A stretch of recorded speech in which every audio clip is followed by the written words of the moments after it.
Have you ever wondered what games you should keep or you should lose? Find out here at Purge Reviews. Have you ever wondered what games you should sell or you should use? Find out here at Purge Reviews. Find out on our top 10 list what games you cannot miss. Don't forget to subscribe to Purge Reviews.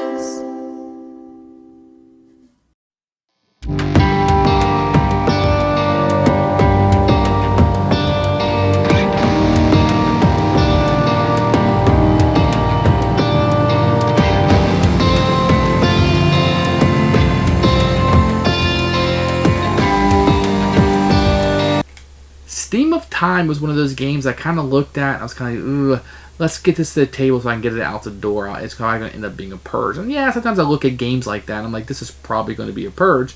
And my expectations are very low. Theme of Time ended up being one of those games that I was just like, this is not going to be good. Boy, was I blown away. Now, you may say, hey, your expectations were low, so it rose really high. But I think this game is great. It's very easy to teach. The only one that's kind of hard is the orange. I think that's a little bit harder for people to comprehend or understand. But we're talking simplistic here. This is not a very difficult game at all. Definitely after 15 minutes of the game, you're going to have it down. Maybe a round or something. It's not that complicated. But boy, does it give you some good decisions. And you're always kind of like, what do I want to do? What's my best path here? And sometimes it's what's on the table. It's what's available to you is what's best. And sometimes it's like, I'm going to stick with this path and I'm going to go down it. And it's exciting. Now, this is a lighter game, light to medium. I mean, I would probably say it's on Ticket to Ride type level. Maybe a little bit more than that, just a tad. But I think it definitely stays in its wheelhouse. I don't think it overstays its welcome. It's really fun, gives you interesting decisions. You can definitely play it with your family. And I think it gives a lot more than what you think you're going to get out of this. If you haven't tried this one, I would tell you this one has passed you by. Definitely try this one. Maybe even buy it if it looks good. I highly, highly recommend Steam Time. This game is fantastic. Keeper. Here are the components for Steam Time, a Cosmos game. This game kind of blew me away when I played it. Let's go ahead and take a look at the components. You are going to get a rule book with lots of colors and component lists inside, pictures and examples. It's a very good rule book. Really good job. If you watched my component before, you'll know these little things I like to hold them in don't come with it. In this one, you're going to get some coin money, which is cardboard. You're going to get some of these ships that will be used. And you're going to be using gems of different colors. Really nice components in this one. And this is just for the starter, how everybody sets up. And so you're going to have a number of different colors. Here are the chits if you go over the victory points in the first player marker. Very nice. And here is more money that will be set aside. And money is a big component of the game, but it's not huge. You're going to get a draw bag. And this draw bag, you're going to have a bunch of different colored gems that you will be using. You're going to get a number of these boards that will be placed down. These are what the players will be using to select actions on the board, and I'll show you more of this in the flow of the game. This is real nice cardboard, and they're double-sided. Here you're going to get some tiles that you'll be using on the game board. These are very thick and very nice. You can see they have different arrows on the back of them. You get quite a bit of that for a lot of variety. You're going to get these little miniature cards that are becoming quite popular in games. And these are pretty generic on the other side, but it works really well for the game. And here is one that's used all the time. It's a really hard cardboard. More miniature cards. And you're going to get some regular size cards. And they're going to have these blue back negotiation cards, and you'll get some of these that will be used for different aspects in the game. These are for scoring. Very simple artwork on it, but it's really good about giving you all the information that you need to actually play the game. Now let's take the rest of this out. These are the player boards that people will be using on their turn to keep their as you can see, there's holes in it. You can see that. That's so your gems will fit right inside there. Really, really nice. Kind of thematic with the colors of what you have there. We'll set those aside. Then you're going to have a puzzle board. It kind of gets put together like so. You either like or you hate these puzzle boards, I think. And then what you'll be doing is you'll be putting these in here based on the number of players. Now, if you look up here in the top corner, there's a 4, and this goes with the 4. And you'll put these together like so. So that's a 2 and a 3. That's not used. Here's another 4.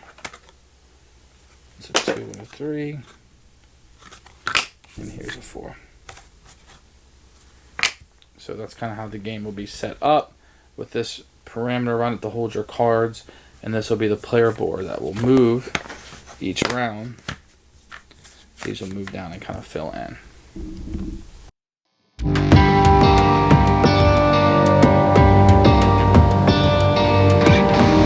The rules for Steam Time were very good, actually. I didn't have any problems reading and understanding it. Cosmos usually does a pretty good job on their rule books to me.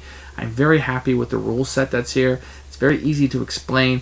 There's a couple of things that are a little abstract. The orange ones and the pink ones, I would say, what people had the most trouble with, but they're not that difficult. This is not, a tremendously difficult game. It's take a spot and do it, and it's very easy to understand. It's a little fiddly in parts, but not too bad. I've seen much worse. Play a Splotter game. It's not as bad as that. So the rule set is very good.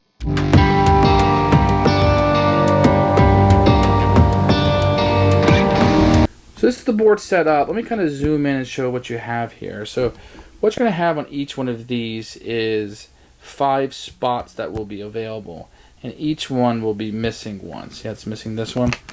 What you're going to do on your turn is you're going to take your little zeppelins, if you will, and you will place them on one of these spots, thus activating them. Now, I guess that's kind of weird, but time is going up. So if I place it here in the first turn, I could no longer place it down here. I have to go upwards on the track somewhere. And that's pretty important for when you're learning the game or playing it, that people can take a spot you want and you're limiting your action. So you never want to go all the way to the top, because if you go all the way to the top, then you can't go anywhere else here, but you might get the spot you want. These rotate every turn, so these will slide down like this and come up here. So I don't know that any one is any better than another. Maybe you really need a spot, perhaps, and you'll go up a little bit higher and press your luck. But for the most part, we were always able to find what we wanted to do down here. I'm going to quickly explain what each one of these things do. I'm not trying to teach you the game, but maybe just show you the flow of it. So these cards, this green island, there's not one here, but this right here, will give you these kind of cards. And they'll usually allow you to transfer something in. So I can trade this in for that. That's kind of what's going on here. And you can do that up to 6 times and get victory points, if you will. So that's what this pile is going to do for you. This one is going to give you these cards. And what they're going to do is be these handshake cards. And they're going to give you options too. Sometimes it'll be just for you. But if you do the top, everybody gets the bottom. Or some of these, you can just take your pick of what you want, what's more attractive to you. So these are just different ways to get goods. This is 8. You get 8 coins, but everybody else gets 2. You get 4 victory points, but everybody else can trade black crystal in 1 time for 2 victory points if they have it. So that's what those cards are going to do. Here, this is going to be a spot where these crystals are going to come out and be. So there'll just be a bunch of crystals here that are randomly put at the beginning of the turn. And if you go there, you can buy those for a cost. Now here, if you go there, you also get victory points. But for the most part, this is where you can buy more of these crystals. I'll get back to why it's important in a minute. On these spots, you're going to see these little spots here that you're going to be able to utilize. Now, each round, you will have this that will tell you what A represents, B, C, D, E, F. So in this case, A and B are both blue, C and D is yellow, E and F is black. So to go here, I would need to pay an, I don't know if you can see this or not. If I went here, you would need to pay an A, B, C, D. So I need to pay 2 blues and 2 yellow. If I did, I get a blue and 3 victory points. That's kind of how that works. So this will change each round to correspond to what these costs are. This row right here will move you up on your track and usually give you coins or victory points or something. I'll show you what this track does in just a second. Now the orange ones here, this is how you're going to score your massive amount of victory points.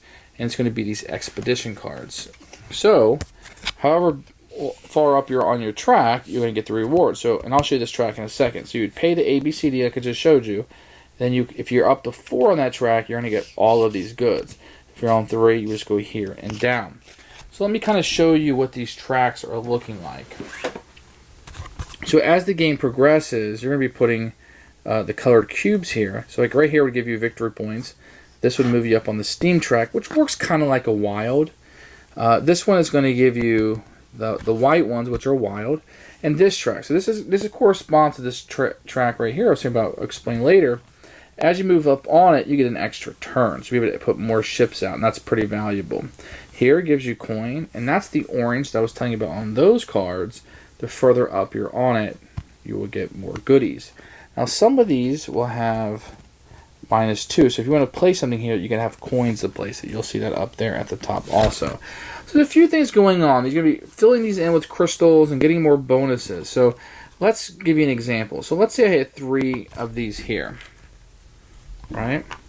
So whenever I took this action, I'm going to get 6 coins. So whenever I took this black action right here, any one of these, I'm going to get 2, 4, 6 coins that I can then use to buy this. If I had these here, let's say, and I took one of these green actions that corresponds to the color surrounding it, I'm going to get to take this action, plus I'm going to get 2 victory points. So pushing these up and going through a strategy of what you want to do on the board here, it all kind of fits together. I know this explanation isn't good. You're not going to learn how to play the game through this explanation, but if you read the rules or you look at this and you kind of see that you're getting these crystals to power your ship that will actually give you bonuses when you activate these spots on the board. These spots on the board will either add crystals, or they'll give you free coins, or they'll give you victory points, or they'll allow you to transfer your goods into victory points. But the rub there is that when you transfer them into victory points and you use them up, you're not going to have them for the bonuses anymore. So you kind of want to keep these around for a while and get the cheap points, if you will. But at some point, you got to convert them in to get the big points. And that's where you're. When do you shift? When do you stop building up your ship and then start using your ship to get those big points? And that's Steam Train. I hope that really tells you. Steam Time is a very good game. I like this game a lot. It's very light. You just got to sit down and play it, and all the pieces start coming together.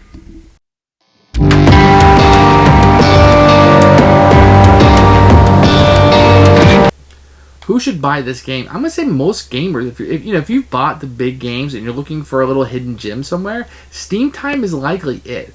I really like this game. I could see it being a little divided because it's lighter, but I think a lot of times with gamers that we're looking for that hidden gem that nobody else has heard of or you never even played before, I think Steam Time might be it. I don't understand why this game didn't get picked up more and people didn't play it more. I don't understand what happened at the time. Maybe there was a lot of things released.